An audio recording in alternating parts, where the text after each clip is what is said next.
तालुका कागवाड, जिल्हा बेळगाव येथे सावित्रीबाई फुले यांची 127वी पुण्यतिथी सावित्रीबाई फुले महिला मंडळाच्या वतीने साजरी करण्यात आली। सुरुवातीला सावित्रीबाई फुले यांच्या फोटोला सौ गीता राजेंद्र कांबळे यांनी पुष्पहार अर्पण केले। नंतर मंडळातील महिला सदस्यांनी सावित्रीबाई फुले यांच्या फोटोला फुले वाहून विनम्र अभिवादन केले। सावित्रीबाईंनी प्रथम महिलेसाठी शाळा सुरू करून इतिहास घडवला। जर त्यांनी शाळा सुरू केली नसती तर आज आपण महिला शिक्षणापासून वंचित राहिले असते आणि डॉक्टर बाबासाहेब आंबेडकरांनी संविधान लिहून भारत देशातील सर्वच महिलांना पुरुषाबरोबर सर्व हक्क देऊन समानता दिली।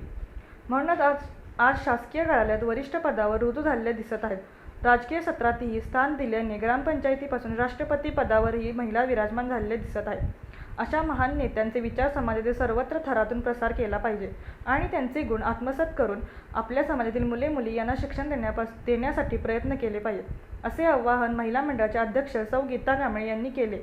या समारंभात समाजातील बहुतांशी महिला हजर होत्या। रणनीती न्यूज चॅनलला आजच सबस्क्राइब करा आणि रहा अपडेट।